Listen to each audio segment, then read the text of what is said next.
People, you saw the title of this video. There is a black practice where people say, come on, come on, come on. They all sitting next to each other though. But when I say something serious, they say, come on, come on. And the person have to bring their chairs, the chair closer. And sometimes they are very close to each other. As if being that close is a sign of, seriousness. But people, come on, come on, come on. You saw the title of the video. Judge Mathis, a television celebrity, has been married to his wife for 39 years. No 9 years. No 19 years. 39 years. 1 year more will make it 40 years. And the wife filed for divorce in this month of August. Did you hear that? The wife filed for divorce. You wonder what could make a couple that have been together for 39 years now file for divorce. You will imagine that. By the way, they have 4 children. 1, 2, 3, 4 children. 4. And all the children are in their 30s. They all are in their 30s. And what will cause the divorce? Let's analyze some possible reasons why we can understand, at least understand, why a couple will divorce after 39 years. Let's say the man beat the woman like crazy, where she was hospitalized, where she was bruised severely. Well, please don't get me wrong. Let's say the man slapped the woman. Just slap. I'm not saying the slap is right. I'm not saying that. But if your husband slapped you after 39 years, you leave him because of that, I will not imagine that. I'm not justifying a slap. I'm not. We just analyze it, right? So after 39 years, the wife filed for divorce.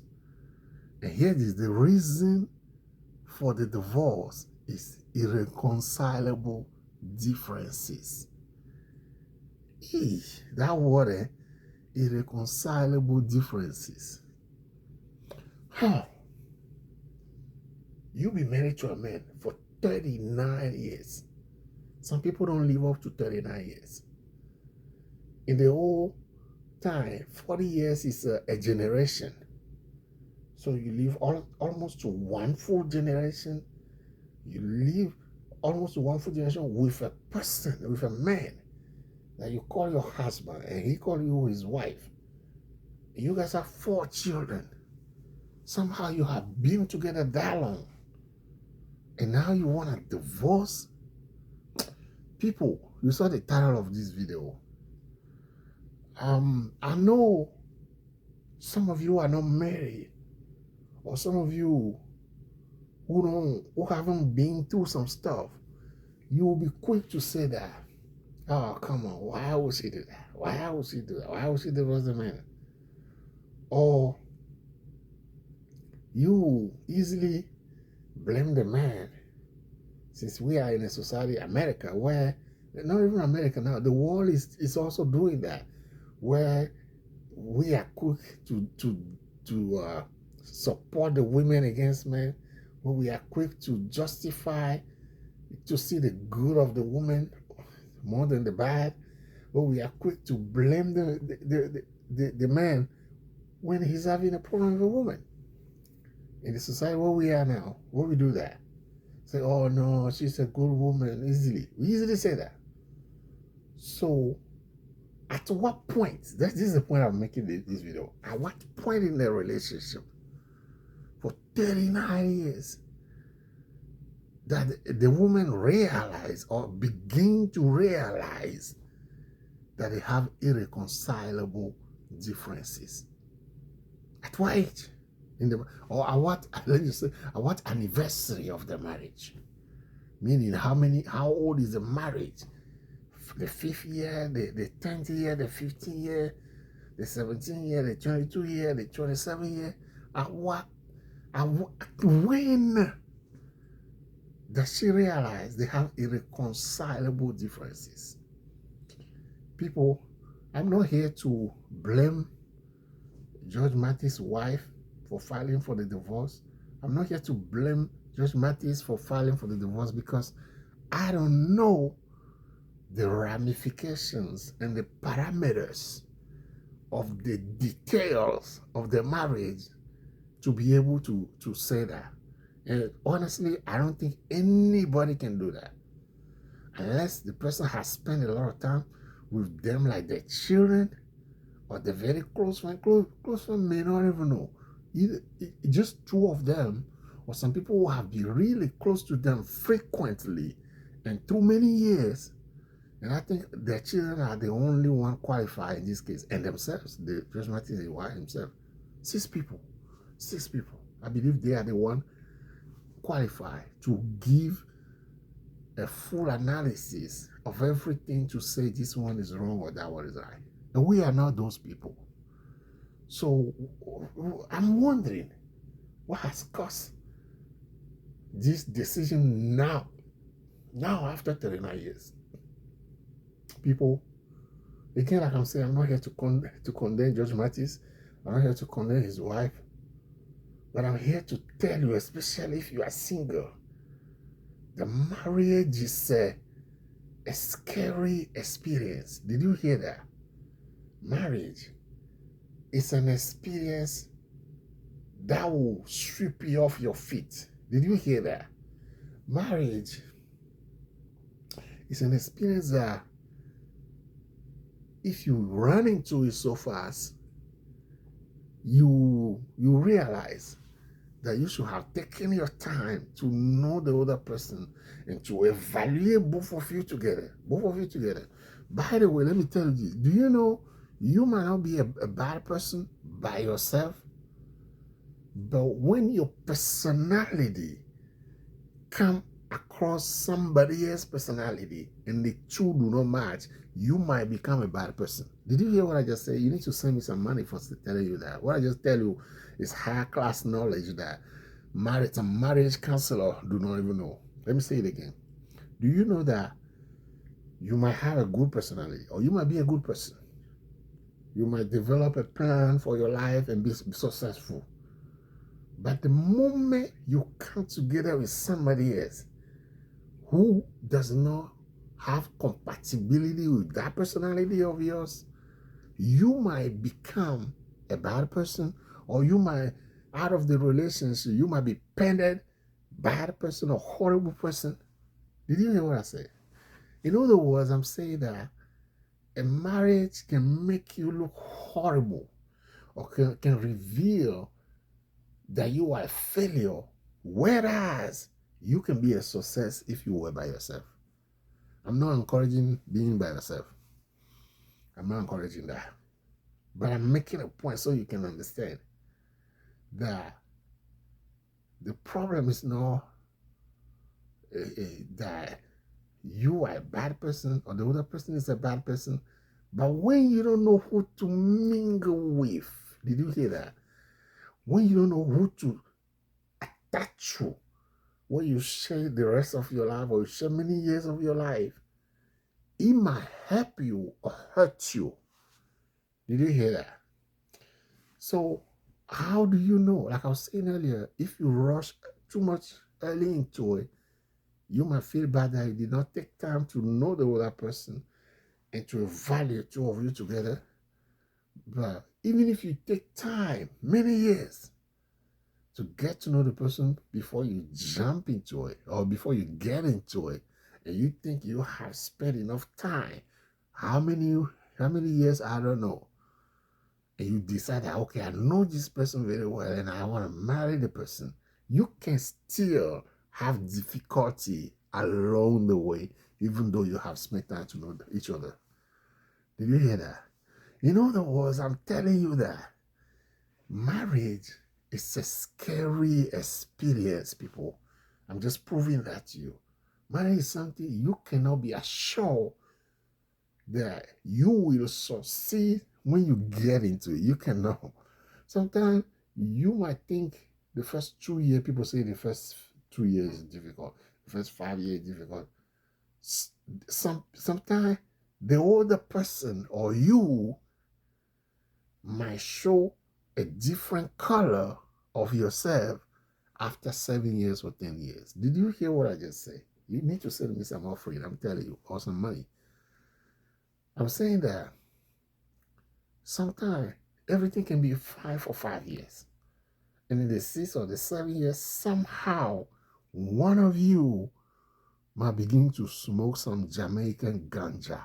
Did you hear what I just said?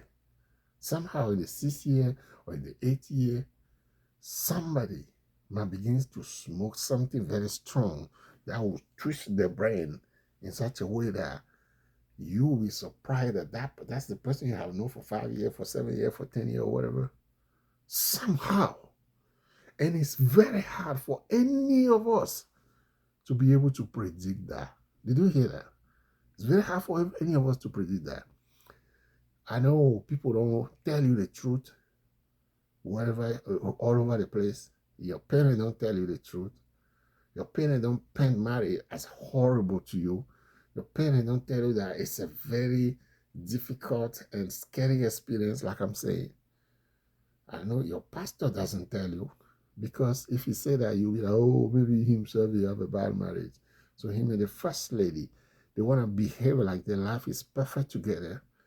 Whereas you can hear about some of them divorcing after so many years, or sometimes they don't divorce, they want to remain together to cover some standard they have. But you learn that their life together is a living hell. Did you hear what I say? Not just pastor, but anybody, a president, a mayor, a congressperson, whoever, influential person, your doctor, even your marriage counselor, the person you go see when you say we need counseling, and you go see them, you might think that because they are a counselor, they know the right thing to say, the right thing to do for the marriage to succeed. But you'll be surprised how the marriage counselor himself or herself is going through a living hell in the couple. People, again, I'm not here to condemn George Mathis or his wife, but I'm here to learn from it. And I'm here to tell you, especially if you're not married, the marriage is a scary thing. It's unpredictable. The fact that you are sharing the life of somebody with yours, the combination of the two can fuse into an explosion. Did you hear that? You might not be, it's like a fuel and a lighter. The fuel by itself, it will not cause any problem. The lighter by itself will not cause any problem. But when both of them come together, it creates an explosion, it creates fire, it burns things down. So whoever you decide to marry matters a lot. Again, I'm saying that you can try and try, but there is something about marriage that just makes it very scary and unpredictable. You say, why are you saying that? Be careful about marriage.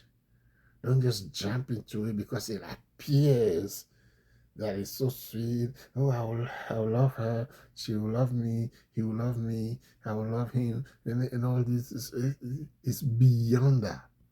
Say, oh, come on, what are you talking about? You're looking at things negatively.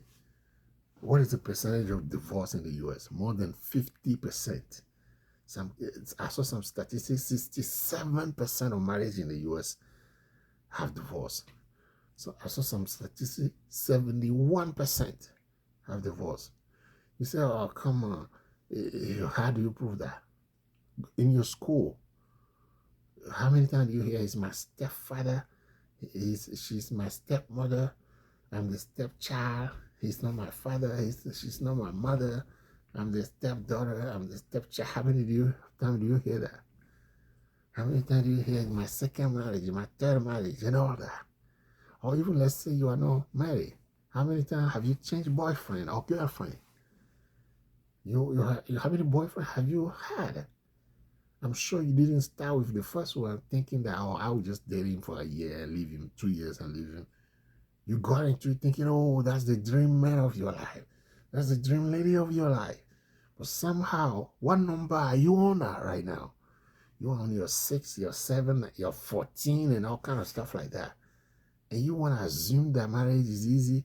So the step towards marriage, which is to date, you are struggling to date. You've dated 6 people. You didn't believe it would happen. It would be that much. You keep on dating. Are you dating? You are with a 14 person. And you struggle. That means you're struggling. What you think will be so good, and the person is the perfect person, end up not being the perfect one. That's why you keep on dating somebody. I break off, date somebody, right? So you are failing in the process towards marriage. What make you think that when you get married, you will just become perfect all of a sudden? That's what we know. You see, the reality knocks us off in the face much more than we realize it. The reality hit us in the face more than we acknowledge it. You hear that? I don't see many people. Some people do that to play game where they say, "Yeah, I just want to go out with many girls, many boys."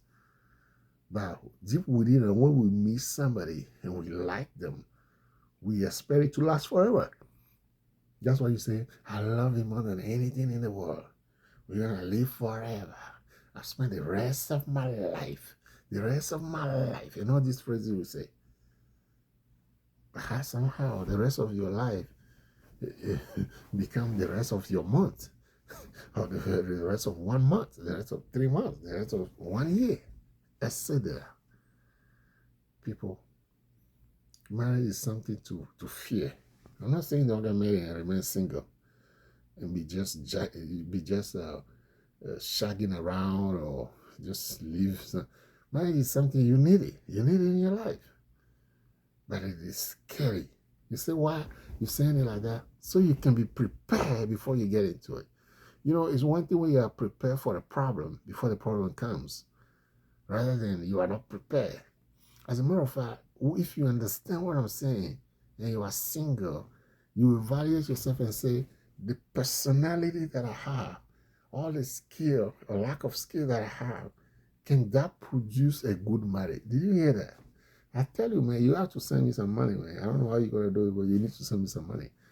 This is not a sermon or anything. But you need to send me some money. Either like I became your marriage counselor or your preacher or whatever. Send me some money. You have to, man. I'm telling you. Of course I'm praying. But if you send me, I'll take it, though. But I'm just trying to tell you that what I'm saying has so much value. Okay? Because marriage fail because the true people that goes into it, either one or the two are not prepared for it. Do you hear that? Marriage is fair because the true people that go into it, they are not properly informed and prepared for it, or one of them is not prepared for it. It just takes one person to make it fall. Because if the other person does not play his role or her role, the person who is playing the role will play for a while, but as a human, the person will get tired and be worn out. I'm telling you. So since I cannot control the behavior of that person that I'm going to marry, just talking as a single person now, I cannot control because I don't even know that person yet. Or if I know the person, I cannot put a gun on the person's head to do what I think she should do for us to make a couple. I cannot do that, right? So the best thing I have control over is me right now. How best am I prepared? Marriage is not just sugar and bread, sugar and tea, or butter and bread. No. It's more than, sweetie, oh, I love you, we'll have sex, we'll go on vacation. It's more than that. It's more than that. So I just want us to learn from it, man. Me, if you follow me, I say things. About women, I say things about men, I say things about relationships that, not that I mean to be negative. Nobody like that because people don't like you much if you're negative, but sometimes the truth has to be told, and the truth is bitter sometimes. I prefer a bitter truth than a sweet lie. Because the truth will set you free, but the lie will destroy you. The lie will deceive you and drag you around until you realize when it's too late that it was a lie. So people, let's analyze ourselves. Let's evaluate ourselves. Especially if we are not married. They wouldn't want to get into it. Because it's much more than what people make us to see about marriage. It's complicated. It's scary. It's unpredictable. As for me, I pray about it. As for me, I believe to make the righteous, to take your time to know the person and make the righteous and be with somebody, both of you will be willing to continuously be compromising, be changing, be doing your best to make the marriage work. Do you know what I just said? You need to send me another offering because I just told you the secret of it. Take your time to know the person. When you finally have the person, let the person be somebody. And of course, you have to be too. Where two of you are compromising, are changing, are doing your best for the marriage to work. Because very often we see that somebody don't want to change. The man say, I don't want to change, I want to remain the way I am. But the woman is hurting. Or the woman say, I don't want to do that. But the man say, I need you to do that for me to be happy. She don't want to do that. So that's what break marriages, man. Because when that happens, somebody endures until they get tired. They get worn out, and they can't take it anymore. And now they react in a way that hurt the other person who refused to contribute. Because you were not contributing. I tried to ignore it. I tried to toughen it out until I can't take it anymore. So I end up cursing you out for not contributing. And now that I curse you out, you get offended that I curse you out, that I'm mad at you, and both of us are now mad at each other. You see the confusion? I can continue talking about this, man, because I give you so much good tools. You need to send me some money. I keep on saying that. People will be like, this guy asking money. It's a joke. It's a joke. But I'm just saying that to put emphasis on the value of the information I'm giving you. Thank you. Bye.